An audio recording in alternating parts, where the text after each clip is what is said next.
नमस्कार। जिला प्रशासन मुजफ्फरनगर के निर्देशन में आयोजित ऑनलाइन क्लासेज में मैं आप सभी का अभिनंदन करता हूं।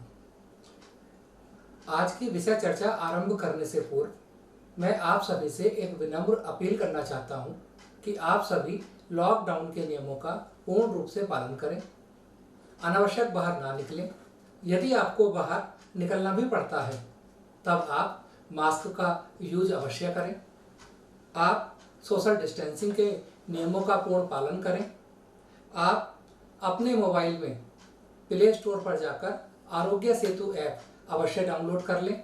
यह ऐप हमारी सुविधा के लिए, हमारी सुरक्षा के लिए भारत सरकार द्वारा बनाया गया है। यदि कोई कोरोना वायरस से संक्रमित व्यक्ति आपके आसपास रहता है तब यह ऐप आपको जानकारी दे देगा। इससे आप सुरक्षित रहेंगे।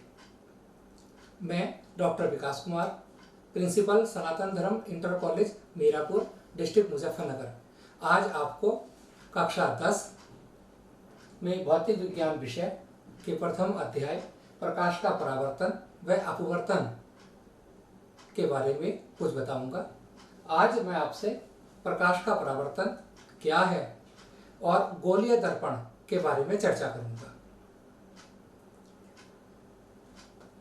अपनी चर्चा का आरंभ मैं एक पिक्चर दिखाकर आपसे करना चाहता हूं। ये एक आम पिक्चर है जो हम सभी के बचपन में घटित होती है। हम सभी प्राय अपने बचपन में सूर्य के प्रकाश को एक दर्पण पर लेकर इधर उधर प्रकाश को भेजने का कार्य करते हैं। यही परावर्तन है। जैसे अगर कोई बच्चा आपस में खेल रहे हैं कि एक बालक ने टॉर्च का प्रकाश एक दर्पण पर आपतित किया, दर्पण से उस बालिका ने उस प्रकाश को दूसरे बालक की ओर परावर्तित कर दिया। यही परावर्तन है। आप परावर्तन किसे कहते हैं उसे जानने से पहले हम प्रकाश के कुछ गुणों की बात करते हैं। प्रकाश हमेशा सीधी रेखा में चलता है। सूर्य का प्रकाश पृथ्वी पर सीधी रेखा में गमन करके ही आता है। प्रकाश अपने मार्ग से तब ही विचलित हो जाता है जब उसके मार्ग में कोई अवरोध आए या उसका माध्यम ही बदल जाए।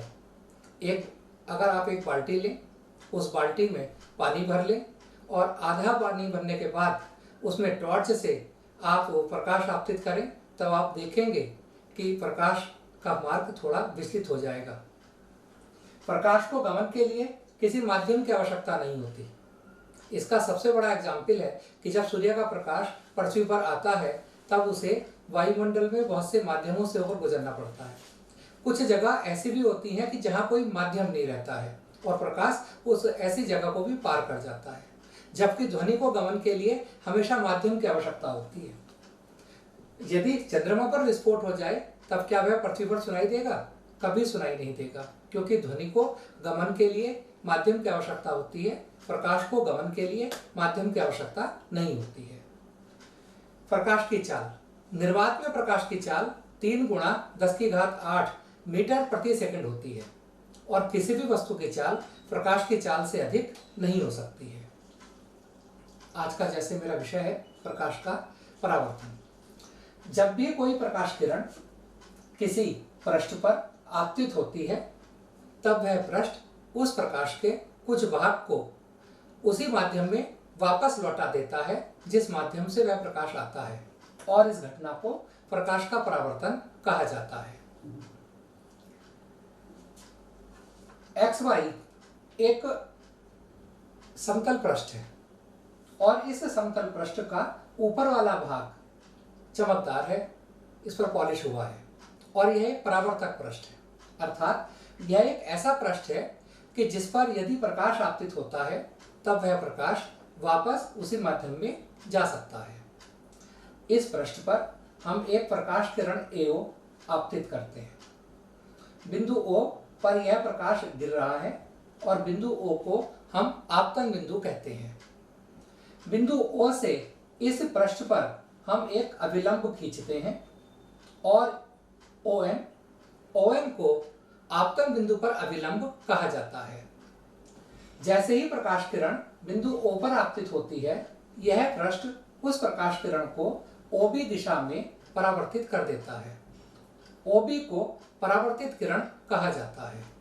इस प्रकार AO आपतित किरण है, ON आपतन बिंदु पर अभिलंब है और OB परावर्तित किरण है।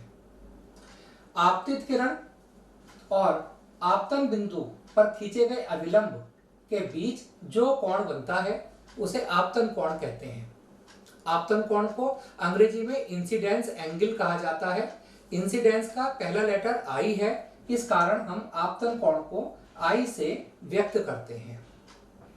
इसी प्रकार आपतन बिंदु पर अभिलंब और परावर्तित किरण के बीच जो कोण बनता है उस कोण को हम परावर्तन कोण कहते हैं। R परावर्तन को अंग्रेजी में रिफ्लेक्शन बोलते हैं। रिफ्लेक्शन का पहला लेटर R है, इस कारण हम परावर्तन कोण को R से व्यक्त करते हैं। परावर्तन के दो नियम होते हैं। परावर्तन का पहला नियम है आपतन कोण का मान परावर्तन कोण के मान के बराबर होता है। यदि हम किसी प्रकाश किरण को परावर्तक पृष्ठ पर 30 डिग्री एंगल पर आपतित करते हैं, तब वह प्रकाश किरण 30 डिग्री एंगल पर ही परावर्तित होगी। और यदि हम किसी प्रकाश किरण को किसी चमकदार पृष्ठ पर 45 डिग्री एंगल पर आपतित करते हैं, तब वह प्रकाश किरण उस पृष्ठ से 45 डिग्री पर ही परावर्तित होगी। यही परावर्तन का पहला नियम है। मैं पुनः रिपीट करता हूं।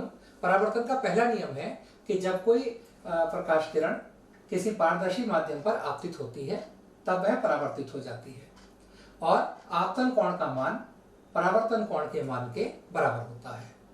परावर्तन का दूसरा नियम आपतित किरण AO, परावर्तित किरण OB और आपतन बिंदु पर अभिलंब तीनों एक तल में होने चाहिए। और यहाँ पर AO, OB और अभिलंब तीनों एक ही तल में हैं। वो इस समय स्क्रीन के तल में है। आप जब ये फिगर अपनी कॉपी में बनाएंगे तब ये तीनों आपकी कॉपी के कागज के तल में होंगे। यही परावर्तन का दूसरा नियम है। प्रकाश के परावर्तन के नियम नंबर 1, आपतन कोण व परावर्तन कोण हमेशा एक दूसरे के बराबर होते हैं। दूसरा नियम आपतित किरण, परावर्तित किरण व आपतन बिंदु पर अभिलंब एक ही तल में होते हैं। प्रकाश का किसी चिकने तल से टकराकर वापस उसी माध्यम में लौट आना प्रकाश का परावर्तन कहलाता है। आप जब सुबह उठते हैं, अपना चेहरा दर्पण में देखते हैं। दर्पण में आपकी आकृति आ जाती है और उस आकृति को आपका प्रतिबिंब कहा जाता है। जब हम दर्पण के सामने किसी वस्तु को रखते हैं, तब दर्पण में उस वस्तु की आकृति बन जाती है। इस आकृति को हम वस्तु का प्रतिबिंब कहते हैं।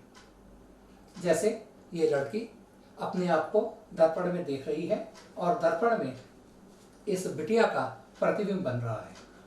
यह प्रतिबिंब समतल दर्पण से प्राप्त हो रहा है और इस प्रतिबिंब की कुछ खास बातें हैं जो मैं आपको बताना चाहता हूँ। समतल दर्पण से जो प्रतिबिंब बनता है वो हमेशा सीधा बनता है। इसका प्रमाण, जब आप अपने आप को दर्पण में देखते हैं तब आपका हेड अगर ऊपर है तो प्रतिबिंब में भी हेड ऊपर रहेगा। आपके हाथ नीचे बीच में है तो हाथ बीच में ही आएंगे। इस प्रकार समतल दर्पण द्वारा हमेशा सीधा प्रतिबिंब बनता है। यह प्रतिबिंब एक आभासी प्रतिबिंब है। इसका सिर्फ आभास होता है।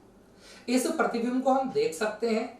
इस प्रतिबिंब की हम चित्र ले सकते हैं अपने मोबाइल से।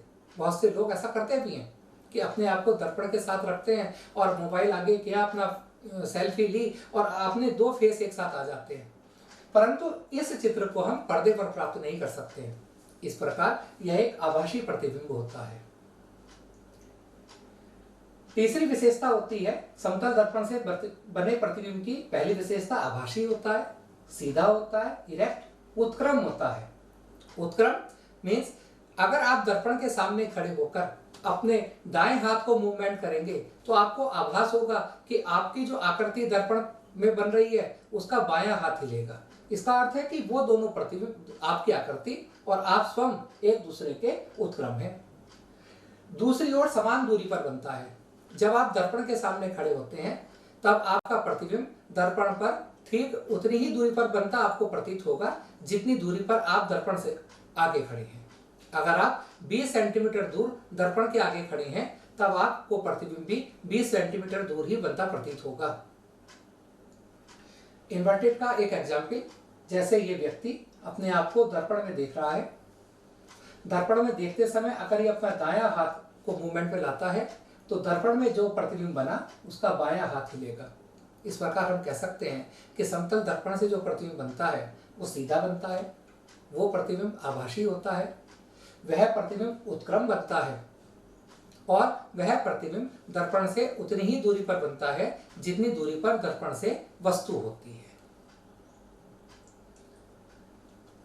जो परावर्तन होता है वो सिर्फ समतल दर्पण से ही नहीं होता है।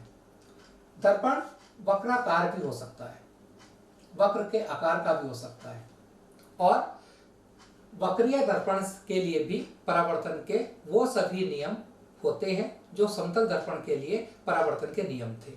जैसे मैंने एक वक्र के रूप में दर्पण लिया, उसके ऊपर वाले पृष्ठ को चमकदार बना दिया, परावर्तक के रूप में यह कार्य करेगा। इस वक्राकार दर्पण पर एक प्रकाश किरण एओ आपतित होती है। यह प्रकाश किरण ओ पर आपतित होती है। ओ को आपतन बिंदु हम कहेंगे। ओ पर हमने अभिलंब खींचा। अभिलंब खींचने से पहले बिंदु ओ पर हम स्पर्श करते हुए एक पृष्ठ एक लाइन खींच देते हैं, ये स्पर्शी कहलाएगी। और ओ एन इस ओ पर आपतन बिंदु पर अभिलंब है।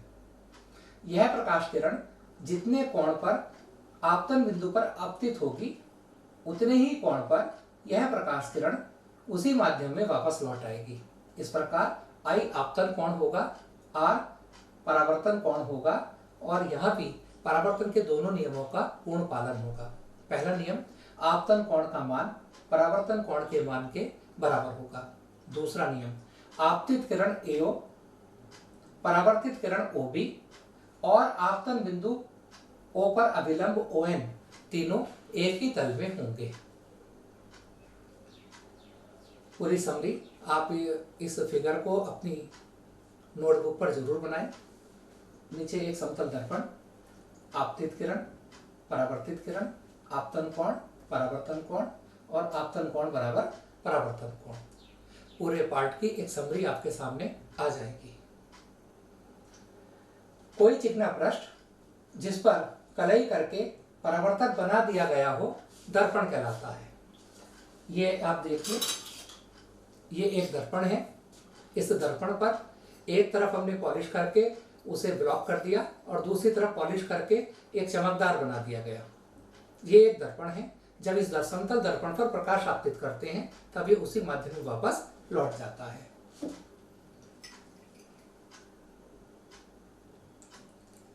दर्पण केवल समतल ही नहीं होते, दर्पण गोलाकार भी होते हैं। जैसे अगर मैं एक कांच का खोखला गोला लूं, उस गोले को काट दें तो वे दर्पण जो कांच के खोखले गोले के कटे भाग के होते हैं गोलीय दर्पण कहलाते हैं। एक खोखले गोले से उस खोखले गोले को हम दो तरह से पेंट कर सकते हैं, दो तरह से उसे परावर्तक बना सकते हैं। या तो खोखले गोले को हम बाहर ही उसकी बाहर की सरफेस पर हम परावर्तक बनाते या अंदर की सरफेस को हम परावर्तक बनाते हैं। वे दर्पण जो कांच के खोखले गोले के कटे भाग के होते हैं गोलीय दर्पण कहलाते हैं। इनके एक तल पर पारे या चांदी की हम कलई कर देते हैं, उसके ऊपर लोहे के लौह ऑक्साइड का पेंट कर दिया जाता है जिससे इसका दूसरा तल परावर्तक तल बन जाता है। आप इस पिक्चर की मदद से समझ सकते हैं। ये एक खोखला गोला है। अगर हम चाहें तो इस खोखले गोले की बाहरी सतह को परावर्तक बना सकते हैं। हम चाहें इसके अंदर वाली सतह को भी परावर्तक बना सकते हैं। जैसे मैं आपको बताऊं कि ये पिक्चर देखिए आप, शायद आपके चेहरे पर सभी की हंसी आ गई होगी। Well known character Motu Patlu, जिन्हें हम टीवी पर अक्सर देखते हैं, बच्चे ही नहीं बड़े भी देखते हैं। आप इस मोटू के पेट को ध्यान से देखिए। ये मोटू का पेट, और ये पतलू का पेट है। मोटू का पेट बाहर निकला हुआ है, उभरा हुआ है, और पतलू का अंदर पटका हुआ है। पटका हुआ है ना। अगर हम समतल दर्पण लें, उस समतल दर्पण के छोटे छोटे टुकड़े कर लें और वो छोटे छोटे टुकड़े हम मोटू के पेट पर चिपका दें, पेस्ट कर दें आपस में मिलाते हुए, तो क्या होगा? एक अलग तरह का दर्पण बन जाएगा, और वो दर्पण होगा उत्तल दर्पण, उभरे हुए तल हों जिसके। और पतलू के पेट पर चिपका दें वही हम समतल दर्पण के टुकड़े, तो वो बन जाएगा अवतल दर्पण, जिसका पेट पटका हुआ है। आप इसे ध्यान से देखिए। जैसे ये एक खोखले गोले का भाग है, हमने इस खोखले गोले के भाग पर अंदर वाले सतह पर उसे परावर्तक बना दिया ना, अंदर वाले सतह को परावर्तक। तब यह इस प्रकार, ये अवतल दर्पण है, कॉनकेव मिरर। अंग्रेजी में कॉनकेव, हिंदी में कहेंगे अवतल दर्पण। याद करने का तरीका बताता हूं। अवतल, कॉनकेव, कॉनकेव, केव कहते हैं गुफा, केव कहते हैं गुफा, और गुफा होती है बीच में गहरी।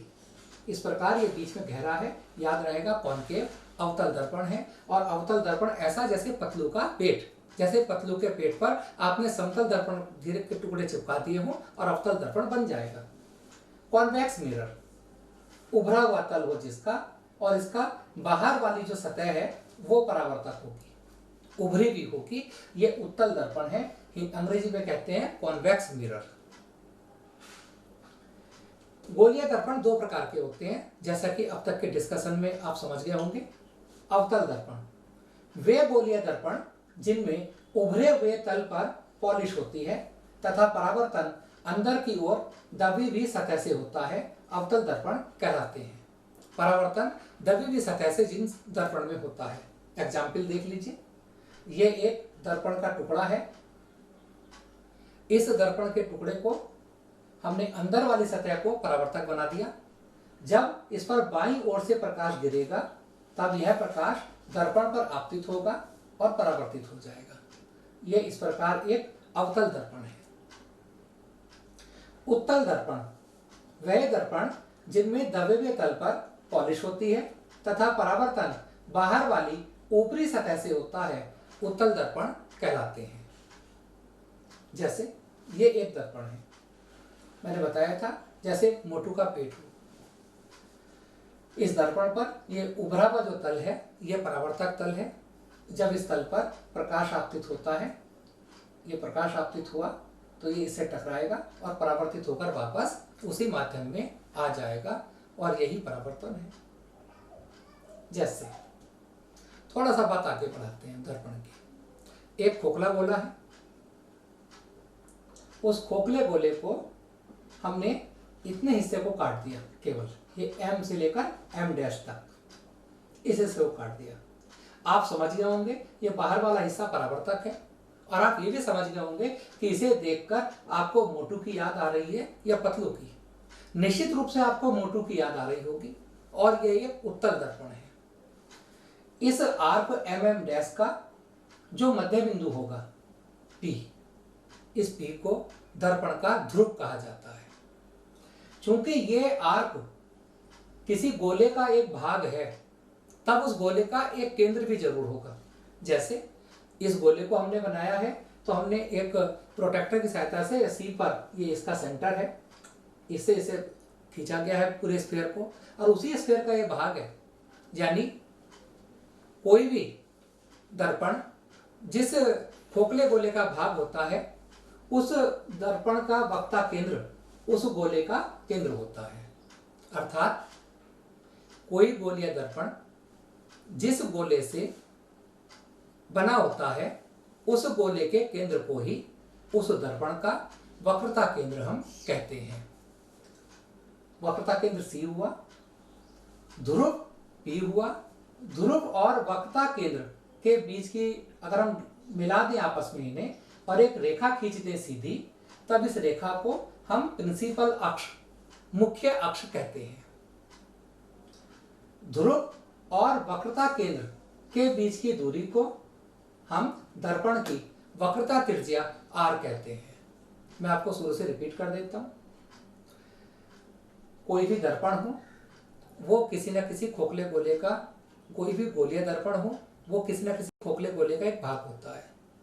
उस गोलीय दर्पण का जो आर्क है उसके मध्य बिंदु को हम ध्रुव कहते हैं। ध्रुव को अंग्रेजी में पोल कहा जाता है। पोल का पहला लेटर पी है। इस प्रकार हम ध्रुव को पी से व्यक्त करते हैं। जो गोलीय दर्पण है वो किसी न किसी गोले का भाग है। उस खोखले गोले का कोई ना कोई केंद्र होगा। उस खोखले गोले का जो भी केंद्र होगा उस केंद्र को, उस दर्पण का वक्रता केंद्र सी कहते हैं। ध्रुव पी और वक्रता केंद्र सी को मिलाने वाली रेखा को हम मुख्य अक्ष, प्रिंसिपल अक्ष कहते हैं।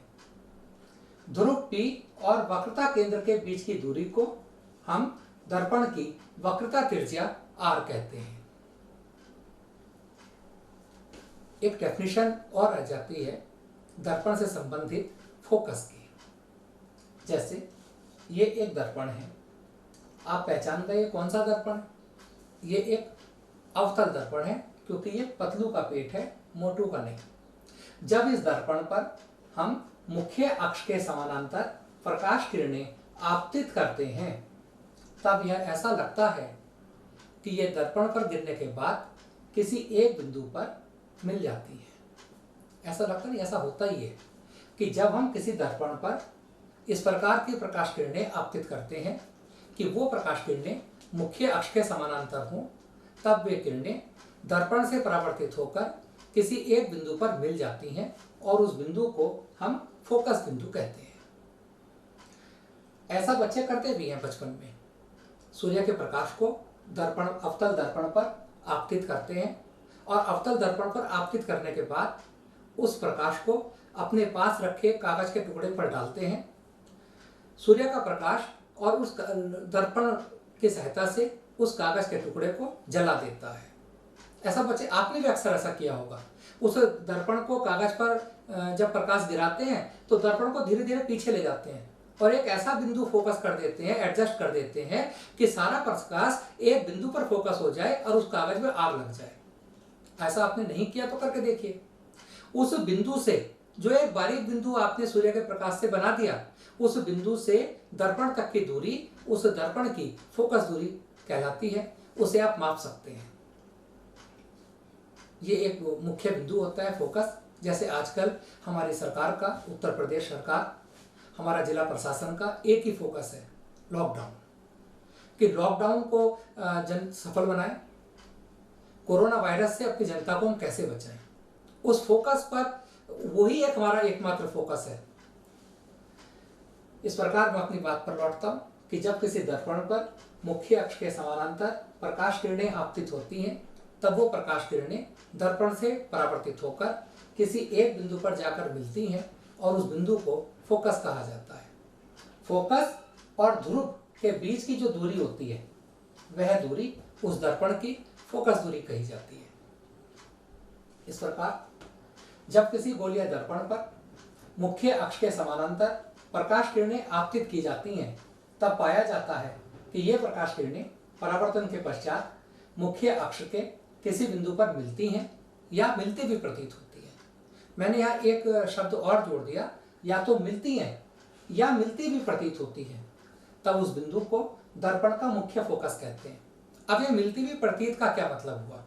क्योंकि जब हमने अभी देखा था तब तो क्लियर था कि ये किरणें मिली थी। मिलती भी प्रतीत इस कंडीशन में होती है। इसको आप ध्यान से देखिए। ये एक उत्तल दर्पण है, शायद याद आ गया होगा एकदम से, मोटू का पेट। जब उत्तल दर्पण पर प्रकाश किरणें आपतित होती हैं तब ये उत्तल दर्पण प्रकाश किरणों को कुछ फैला देता है, क्योंकि ये प्रकाश किरणें दर्पण को पार करके आगे तो जाने वाली है नहीं। अब क्या होगा? जो ये किरणें फैल गई, इधर को चली गई, इधर को चली गई, ये सब किरणें, जब हम इन किरणों को पीछे की ओर बढ़ाते हैं तो हमें ऐसा एहसास होता है, क्योंकि डॉटेड लाइन से दिखाया गया है, ऐसा आभास होता है जैसे ये प्रकाश किरणें इस बिंदु से आ रही हूं या इस बिंदु पर मिल रही हूं। इस बिंदु को फोकस कहा जाता है। आपने ध्यान दिया, उत्तल दर्पण में फोकस बाईं ओर था और अवतल दर्पण में फोकस दाईं ओर बना है। इस प्रकार अवतल दर्पण की फोकस दूरी ऋणात्मक जबकि उत्तल दर्पण की फोकस दूरी धनात्मक होती है। किसी भी दर्पण या लेंस के बाईं ओर की दूरी हमेशा हम ऋण चिन्ह के साथ लेते हैं और दाईं ओर की दूरी हमेशा हम धनात्मक चिन्ह के साथ लेते हैं। इस प्रकार आपने देखा, आज के टॉपिक में मैंने आपको परावर्तन के बारे में बताया, मैंने आपको उत्तल दर्पण अवतल दर्पण के बारे में बताया। अब मैं आपको एक एक्टिविटी देना चाहता हूँ घर के लिए। जैसा कि आज मैंने आपको बताया उत्तल दर्पण अवतल दर्पण, इस समय आप लॉकडाउन की पोजीशन में हैं, घर पर हैं, शायद ही बाजार से आप दर्पण ले पाए, पर अपने घर पर एक बड़ी स्पून लेकर आप उत्तल दर्पण और अवतल दर्पण दोनों को देख सकते हैं। इस स्पून को देखिए, जैसे मैंने फिगर में दिखाया। एक बार इस स्पून को इधर से आप देखते हैं, ये कौन सा दर्पण होगा, आप इसमें अपना चेहरा देख सकते हैं। मैंने अक्सर देखा है कि अगर कार खड़ी या कहीं पार्क हो रही है तो उसमें भी लोग अपने उसके साइड में जाकर उसमें हाथ सा मारते हैं, साफ करके उसमें अपना चेहरा देखने लगते हैं। किसी मेटल में चेहरा दिख जाता है, चमकदार पृष्ठ में चेहरा दिखेगा ही आपको। अगर प्लेन है तो प्लेन की तरह आप इसमें स्पून में अपना चेहरा देखिए। ये दर्पण होगा इस समय उत्तल दर्पण, क्योंकि बाहर उभरा हुआ है। मैं इसमें अपना फेस देख रहा हूँ और धीरे धीरे इस स्पून को अपने चेहरे से दूर करता जा रहा हूँ। आप भी इसी प्रकार कीजिए। आप देखेंगे कि आपके जो फेस है उसका साइज चेंज होता चला जाएगा और इस समय मुझे अपना चेहरा सीधा दिखाई दे रहा है, आपको भी सीधा दिखाई देगा, क्योंकि इस समय उत्तल दर्पण है। एक बार आप दूसरी ऑब्जर्वेशन लीजिए कि उस स्पून को आप अवतल आकार, अवतल की तरह आप उसमें चेहरा देखिए, आपको अपना फेस उल्टा दिखाई देगा। इस पिक्चर में मैंने दिखाया है, ये कॉनकेव मिरर की तरह कार्य करेगा, अवतल दर्पण की तरह। चेहरे को पास रखिए और दूर धीरे धीरे करके ले जाइए और जैसी जैसी आपको ऑब्जर्वेशन प्राप्त होते रहें अपनी नोटबुक पर आप नोट करते रहें। आप नेक्स्ट वीडियो में हम आपको उत्तल दर्पण से किस प्रकार प्रतिबिंब बनते हैं, अवतल दर्पण से किस प्रकार प्रतिबिंब बनते हैं, इनकी और कार्यविधि के बारे में बात करेंगे। मैं डॉक्टर विकास कुमार आपसे पुनः एक विनम्र अपील करता हूं कि आप लॉकडाउन के नियमों का पूर्ण पालन कीजिए, प्रशासन का सहयोग कीजिए, स्वास्थ्य कर्मी, पुलिस विभाग, ये सभी हमारी सुरक्षा सेवा में तत्पर हैं, मदद कीजिए।